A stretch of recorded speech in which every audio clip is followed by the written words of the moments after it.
Question number 31 है 31। निम्न में से किसका पीएच मान 7 है? तो इसका करेक्ट आंसर हो जाएगा शुद्ध पानी और उदास विलयन दोनों का होता है। और पीएच स्केल का निर्माण जो है सोरेंस ने किया था और इससे क्या मापा जाता है? तो किसी भी विलयन को अम्लीयता, उदासीन या क्षारीयता का माने के ज्ञात किया जाता है। माने वो विलयन का प्रकृति ज्ञात किया जाता है कि वो उदासीन है कि क्षारीय है कि अम्लीय है। जब पीएच मान 7 के बराबर होता है तो उदासीन विलयन होता है। जब विलयन का मान 7 से कम होता है तो अम्लीय विलयन होता है। और जब पीएच मान जो होता है उस विलयन का 7 से अधिक होता है तो क्षारीय विलयन होता है। तो नेक्स्ट क्वेश्चन में चलते हैं हम लोग। क्वेश्चन नंबर है 32। निम्न तत्वों में से किसमें न्यूट्रॉन नहीं होता है? तो इसका करेक्ट आंसर हो जाएगा हाइड्रोजन। हाइड्रोजन में जो होता है एक प्रोटॉन और एक इलेक्ट्रॉन होता है। और परमाणु जो होता है विद्युत उदासीन होता है क्योंकि उसमें प्रोटॉनों की संख्या इलेक्ट्रॉनों की संख्या के बराबर होता है। प्रोटॉन और न्यूट्रॉन नाभिक में होता है, केंद्र में होता है, लेकिन हाइड्रोजन में न्यूट्रॉन नहीं होता है। और जो इलेक्ट्रॉन होता है वो कक्षा में क्या होता है? वो घूमते रहता है, यानी ऑर्बिटल में होता है। और केंद्र जो होता है न्यूक्लियस में, तो न्यूक्लियस में प्रोटॉन और न्यूट्रॉन होता है, लेकिन हाइड्रोजन में न्यूट्रॉन्स क्या होता है? अनुपस्थित होता है, नहीं होता है, तो एब्सेंट होता है। नेक्स्ट क्वेश्चन में चलते हैं। क्वेश्चन नंबर यहाँ पर 33 है। एंगस्ट्रम इकाई है, तो एंगस्ट्रम इकाई जो होता है ये तरंगदैर्घ्य की होती है। तो तरंगदैर्घ्य का इकाई एंगस्ट्रम होता है। नेक्स्ट क्वेश्चन में चलते हैं। क्वेश्चन नंबर यहाँ पर है 34। आवृत्ति को मापा जाता है, तो आवृत्ति को हर्ट्ज में मापा जाता है। और यहाँ पर मीटर प्रति सेकंड है, तो वेग या चाल को मीटर प्रति सेकंड में मापा जाता है। रेडियन कोण का सही मात्रक होता है और स्टेरेडियन ठोस कोण का होता है। वाट शक्ति का होता है, विद्युत शक्ति का वाट होता है।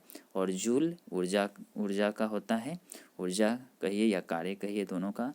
वोल्ट जो होता है या वोल्ट कहिए या विभवांतर कहिए दोनों का वोल्ट होता है। तो विभवांतर और विभव का वोल्ट होता है क्योंकि वोल्ट वैज्ञानिक उसको खोज किए थे। तो आगे सब हम बताएंगे, आगे हो सकता है कि क्वेश्चन हो इस पर।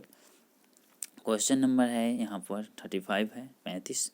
डीएनए की खोज किसने की थी? तो डीएनए की खोज जो किया गया है ये हुआ था 1869 ईस्वी में और फ्रेडरिक मिक्सचर के द्वारा किया गया था। इसमें कोई सा ऑप्शन नहीं है। हाँ, क्वेश्चन नंबर जो फर्स्ट यहाँ पर वाले ऑप्शन नंबर जो फर्स्ट है जेम्स वाटसन एवं फ्रांसिस क्रिक, इन्होंने क्या किया था कि 1953 ईस्वी में डबल हेक्सिल मॉडल की जो है पहचान किए थे, संरचना की जो है पहचान किए थे कि जो डीएनए होता है ये डबल हेक्सिल संरचना होती है। तो इसका करेक्ट आंसर इनमें से कोई नहीं हो जाएगा क्योंकि खोज तो हुआ है 1869 में फ्रेडरिक मिक्सचर के द्वारा, लेकिन ये डबल हेक्सिल के बारे में बताए थे जेम्स वाटसन एवं फ्रांसिस क्रिक। तो इसका करेक्ट आंसर इनमें से कोई नहीं हो जाएगा। नेक्स्ट क्वेश्चन में चलते हैं हम लोग। क्वेश्चन नंबर यहाँ पर है ट्राइग्लिसराइड क्या है? तो ट्राइग्लिसराइड एक प्रकार का तेल है या वसा है जो ब्लड में होता है हम लोग का। तो नेक्स्ट क्वेश्चन में चलते हैं। क्वेश्चन नंबर यहाँ पर है ईजीजी अर्थात इलेक्ट्रोएन्सेफेलोग्राम क्या है? तो एन्सेफेलोग्राम इसको अगर हिंदी में हम लोग देखें तो मस्तिष्क लेख होता है। तो मस्तिष्क लेख माने मस्तिष्क के जो भी विद्युत मस्तिष्क लेख इसको कहते हैं। माने किस प्रकार से माइंड जो है कार्य कर रहा है नहीं, क्योंकि जब कोई व्यक्ति कोमा में जाता है तो ईजीजी ही इसको क्या किया जाता है कि स्टडी किया जाता है उस माइंड को कि काम कर रहा है या नहीं, विद्युतीय रूप में काम कर रहा है या नहीं। तो इसका जो है कि ईजी निम्न में से किसकी निगरानी के लिए उपयोग होता है? तो ये निगरानी आपको बता चुके हैं कि मस्तिष्क के लिए होता है। तो इसका करेक्ट आंसर 4 ही हो जाएगा। नेक्स्ट क्वेश्चन है। क्वेश्चन नंबर है 38। शरीर का तापक्रम नियंत्रण करता है, तो ये करता है हाइपोथैलेमस जो होता है ये शरीर का तापक्रम को नियंत्रित करता है। ये माइंड में होता है हाइपोथैलेमस। और सेरिबेलम जो होता है बुद्धि और चतुराई का केंद्र होता है। सेरिबेलम उसी का भाग है क्योंकि 2 भाग में बटा होता है जो है मस्तिष्क। अगर मस्तिष्क 2 भाग में बटा होता है सेरिबेलम और सेरिबेलम, तो बुद्धि और चतुराई का क्रम सेरिबेलम को कहते हैं। और यहाँ पर थैलेमस है तो इसमें से हाफ दिया गया नहीं, मेडुला ऑब्लांगेटा हो गया, ये प्रमुख योगदान देता है माइंड में, वो पीछे होता है माइंड में, बस मस्तिष्क में पाया जाता है। यहाँ पर है कि सही चुनना है, तो सही कथन यहाँ क्या है? लाल प्रकाश का तरंगदैर्घ्य जो होता है बैगनी प्रकाश से कम है, नहीं, गलत है पहला।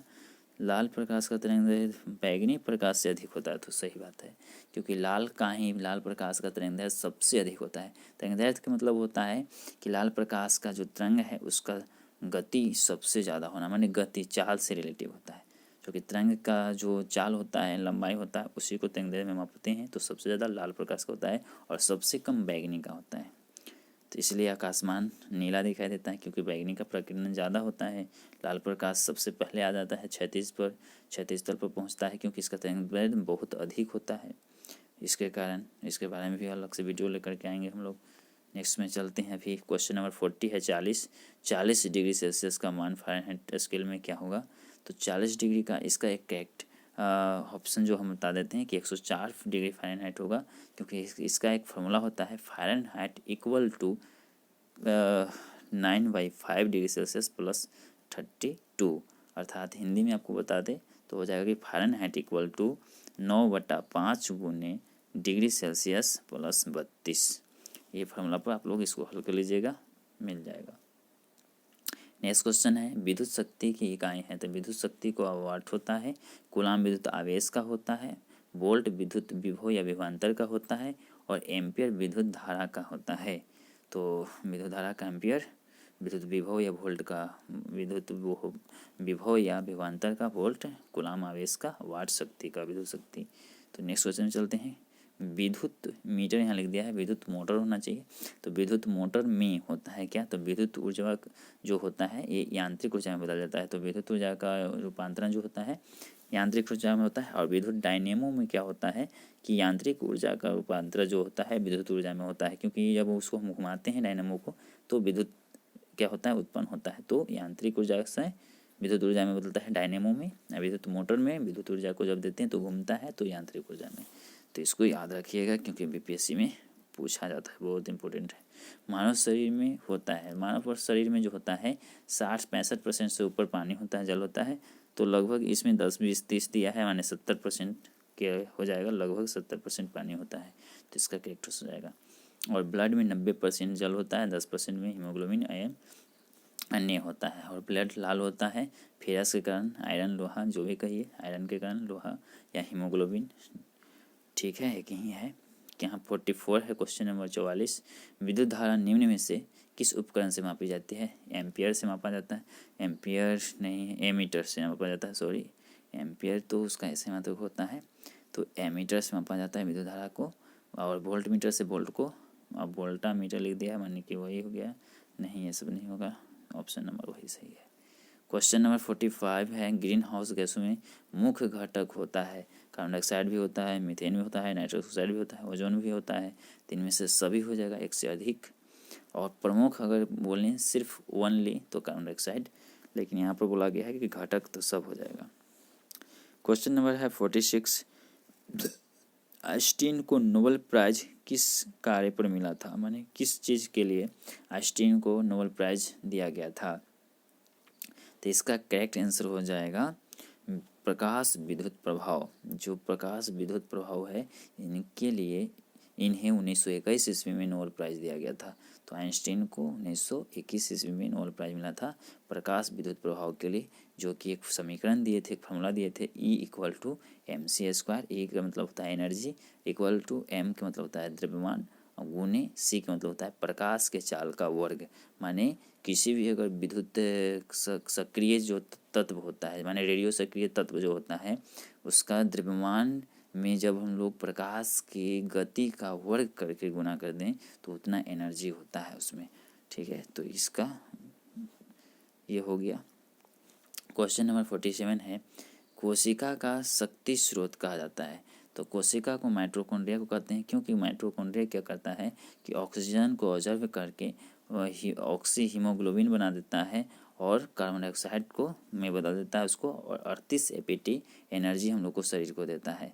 तो ये वायवीय श्वसन में 38 एपीटी, अवायवीय श्वसन जब माने ऑक्सीजन की कमी होता है तो अवायवीय श्वसन होता है, उसमें 2 एपीटी प्लस लैक्टिक अम्ल।